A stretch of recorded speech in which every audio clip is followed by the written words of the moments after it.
Hey guys, this is CrapHunter. Welcome to Rome 2 Total War for GameDeciderTV. Now today I'm going to be talking to you about two things in this game. First of which is an armies and preparation on how to set the different stances to make yourself basically to work for you and to have a better understanding of what each of the different stances do.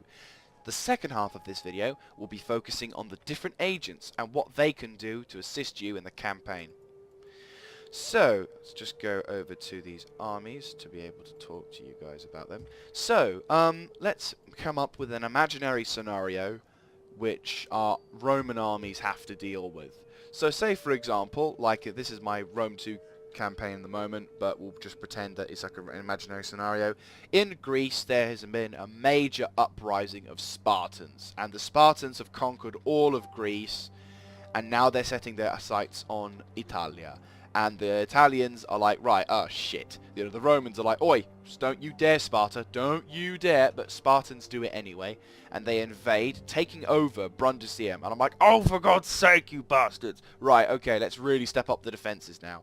So Brundisium is now occupied by our imaginary Spartans, and we are going to have to move an army in to prepare for a defensive point. However, despite my forces down south being more than prepared to deal with it, up north, my army, although it's good, it's not quite good enough. I mean, I've got reinforcements going on towards it, but we just need to find a way of defending ourselves from it. So, in Rome 2, this scenario requires that we set ourselves into a certain type of stance.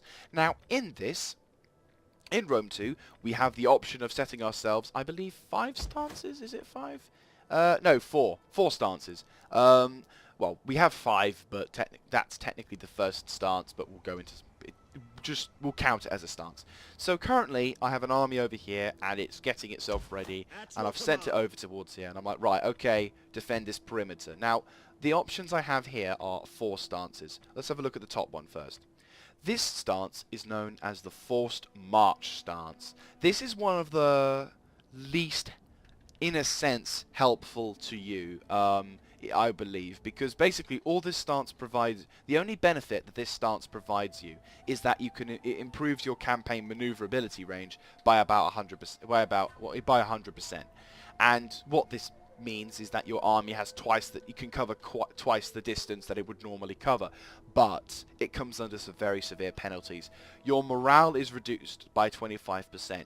Your men will not be as aware of potentially spotting a potential enemy ambush, and also your men will not be able to muster, and they won't be able to attack.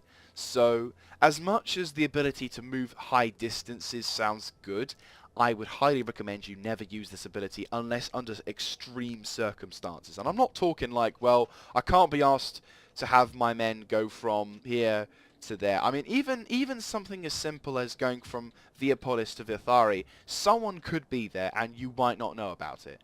You know, it's unlikely, but it's still possible. If you're under extreme circumstances, like if Genoa has like 3 armies about to attack, and you've got one army that'll do well, but you just need some reinforcements, then that possibly would be a good idea. But even go from Neapolis to Villafari, or even further, to catch up reasonably close. But even still, as you're approaching the terrain, turn it off, because otherwise you're going to cause a lot of potential problems, and the enemy could deal a very damaging blow to your forces, and you do not need that. Very much don't need that. So that's the forced march out of the window and flying to its death. What else could you do stance-wise? Well, you have the option to raid. Now what this means is that your troops will, instead of just minding their own business and being goody-goody two-shoot sandals, they instead go about their evil barbaristic ways, hacking and slashing the local populace for any kind of gold, jewels, and any kind of food and supplies. Now this has a number of benefits, but I would say this kind of has good and bad. It's like a 50-50. First of all, what it does is it reduces your campaign maneuverability range by about 50%. The public order from your raiding basically has gone down because they're kind of annoyed at the fact that their heads are now removed from their own bodies.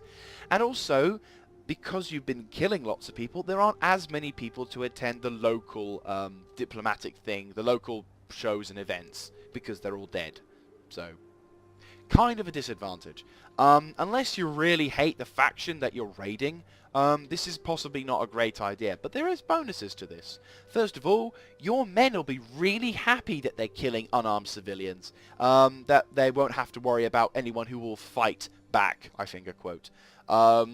And also, it means that your army has, this army that you have, will have minus 20% upkeep for the land units. So, although it'll make your army cheaper and more cheerful, you've got to weigh the benefit up. You have to think about what you're doing, because if you're going to capture a certain settlement, like for example, if I wanted to retake Brundusium, I hardly think raiding my own land would be a good idea.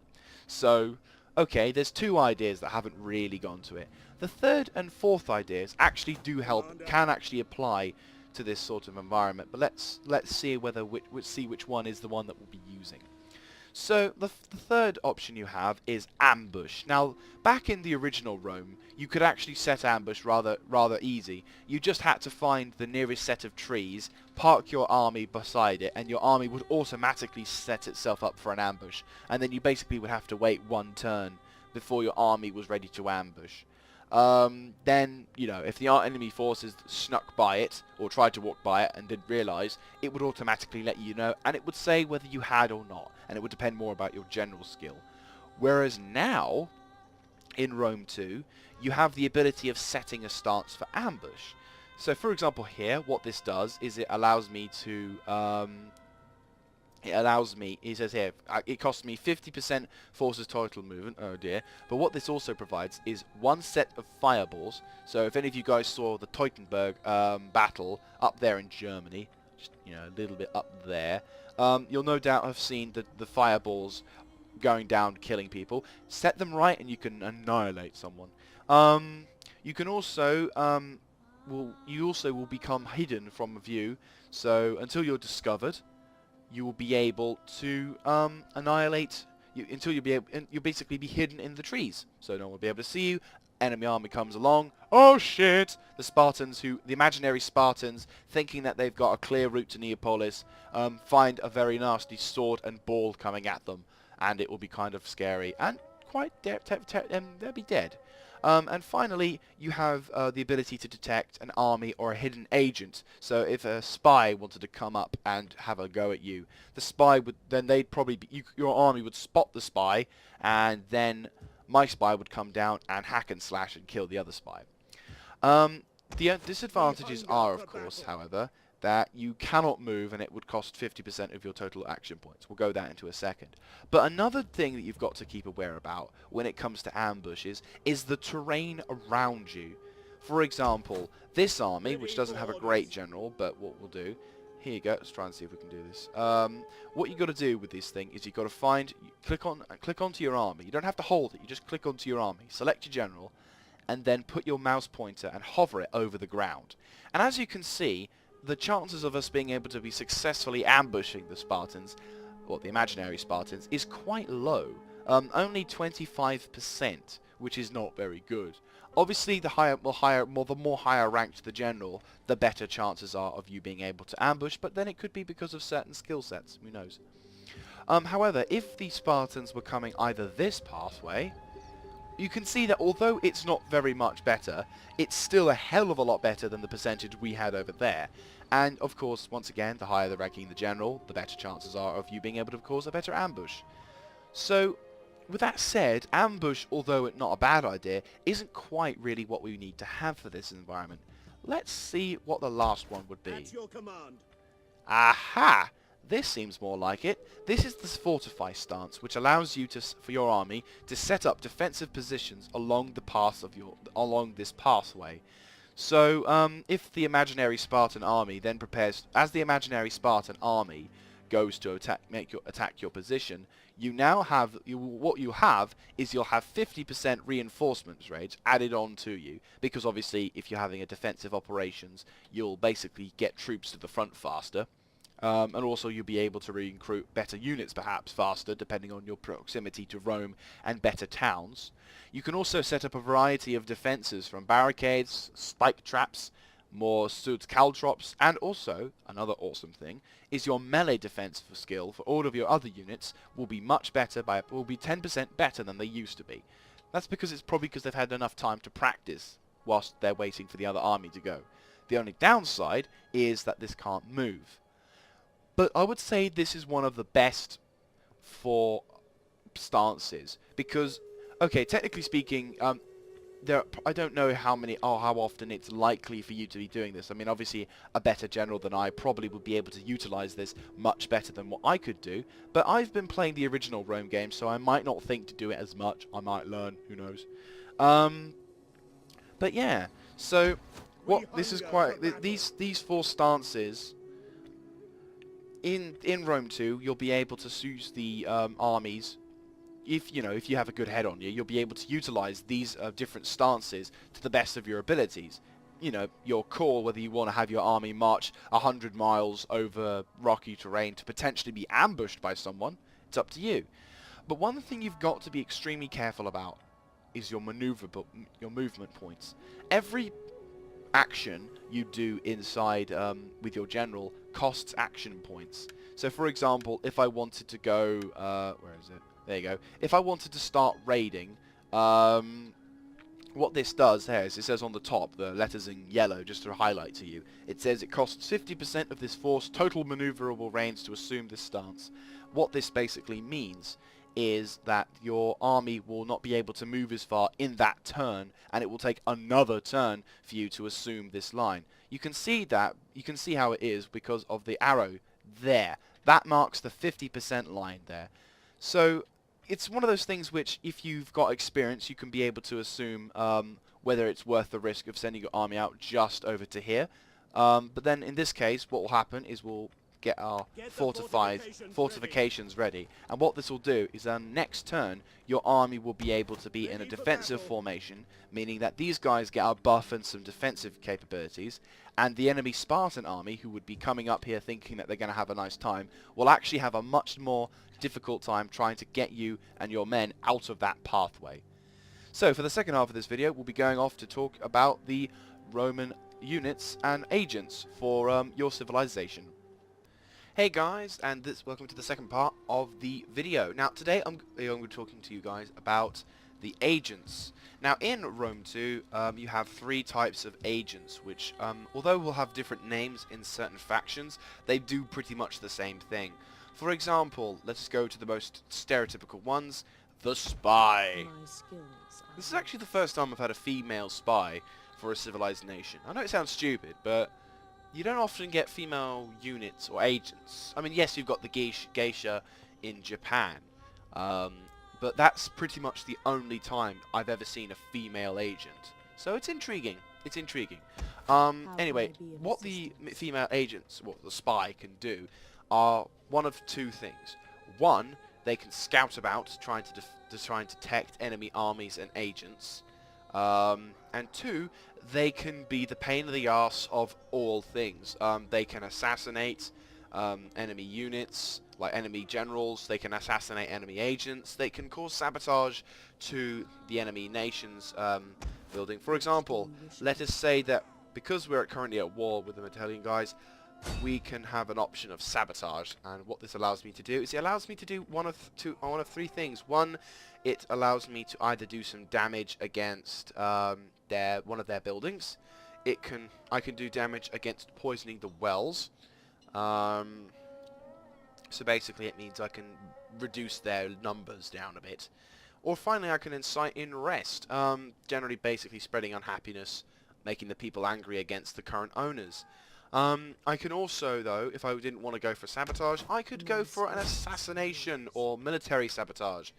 I could either sabotage this guy's orders by capturing them. I can poison the provisions, meaning that his men will suffer a bit of attrition and cause problems.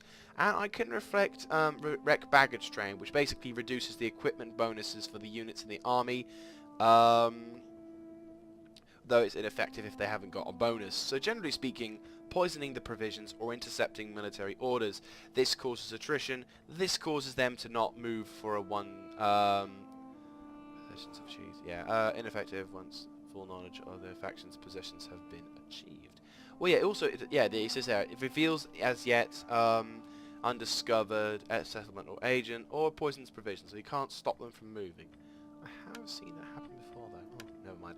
Anyway, you can you can assassinate them. You can either get authority-based approach, and I'll talk to you guys about that.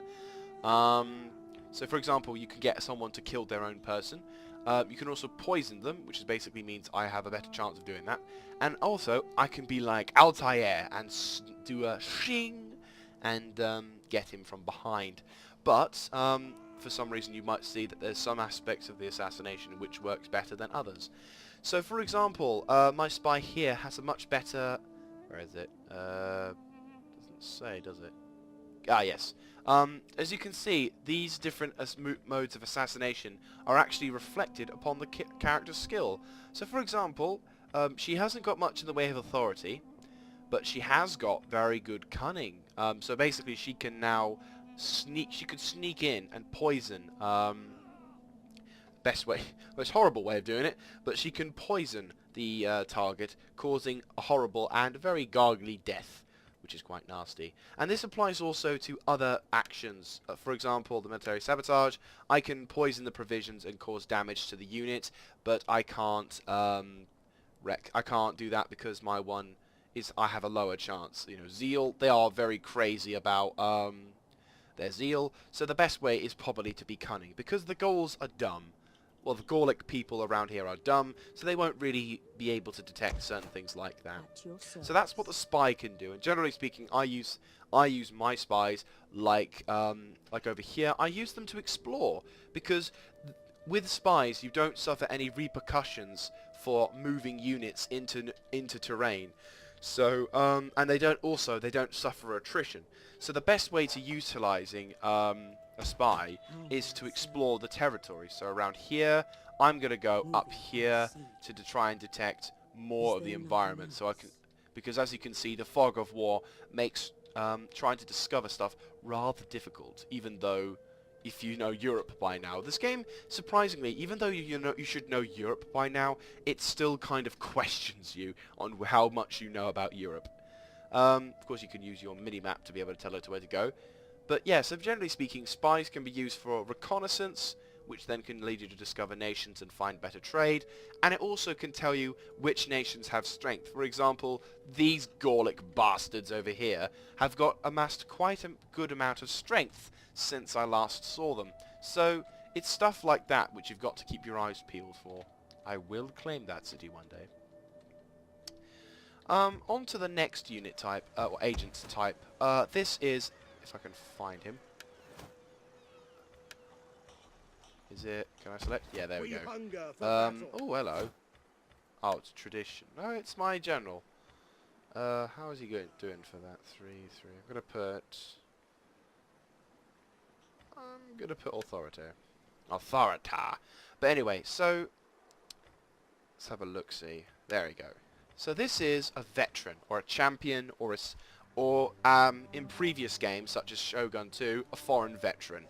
This is basically a guy who you can send about to either cause once again, do the same thing as what your spy can do, either damage your enemy settlement by causing unrest. He can raid parts of the settlement, like causing a revolution. He can do a challenge one-on-one to someone's army to perhaps do a lot of damage morally wise. General stuff like that to keep a wear out for. But one of the things I find him to be the most useful is to train troops. What he can actually do is, the champion here, as you can see over here, the veteran, or champion, either way, he can quite simply join any army and give them a fair amount of bonuses to that said army. One of the coolest things is he can actually extend the movement range. If I want to go to the details once more, go to here. A champion, everybody loves a winner. And as you can see, he adds 6% to the campaign movement range if accompanying a general.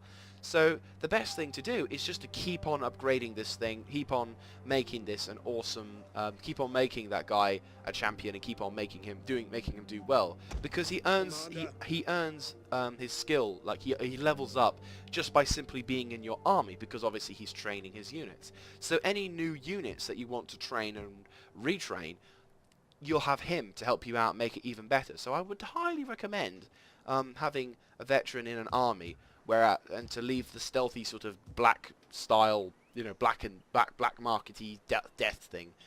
Leave it to your spy. And finally, the Dignitary, the thing I know least about. No, but basically, the Dignitary, I've only just recruited one. These guys are more about the sort of they're very much a slimy bugger. They basically want to. They see a lot more about management, so one assumes you can utilize. I am a citizen of Rome. Yeah. Peace. I hate the word. Ah, yes. What this can do is it allows you to probably manage a settlement much better than you can before. In fact, let's look upon the encyclopedia, because as much as the prologue talks to you. Oh, shut up! Shut up, woman! Oh, god damn it! I've just clicked on it, you stupid woman! Jesus Christ! Die! Ugh! Oh my days! Thank you very much. Sorry about that. Sorry, they just annoy me. Okay, so Dignitary. Yes, there you go. As respects of both pillars of society, the Dignitary sprout their culture whilst tending to both military and civic duties. Through acts of disruption, they can undermine abilities of enemy generals, hinder government and commerce, quash foreign cultures, and incite provinces to rebel. So generally speaking, these guys are, as I said, the slimy buggers. And they can you can mislead command, cunning for the enemy general. It also allows you to increase the politics, which means that you can have lots more people. You can basically, what you can do is you can have a fair amount of, so you can just kind of you can either customize this person to have something which will help your civilization out a lot, like maybe to run certain cities a lot better than it used to be, or you could send them over to other civilizations to just generally bugger up things, make them have a lot more problems when it comes to trade and income. Or you can just, generally speaking, I would recommend you just upgrade your own towns. I mean, once again, I will state though, it is up to you what you guys want to do, but personally I would opt for utilizing him as a supportive role, and utilizing her as an aggressive, let's go assassinate some higher ups, for example. So I hope this video, fingers crossed, gives you a better understanding of how to utilize both armies in preparation for attacks by imaginary Spartans, and also helps you guys figure out how to utilize agents, how to hopefully utilize your agents to a much better degree. So thank you very much for watching. If you like this kind of content, do feel free to let us know by clicking on the like button. Any kind of feedback as well is greatly appreciated. Once again, feel free to put it in the comment section down below. Did I rant too much about certain things? All that jazz. And if you want to come check out my channel, I'm currently doing a Rome 2 campaign at the moment. I've just recently recorded and released my 3rd episode, so I hope you guys will appreciate that. And yeah, thank you very much for watching. This is CrapHunter.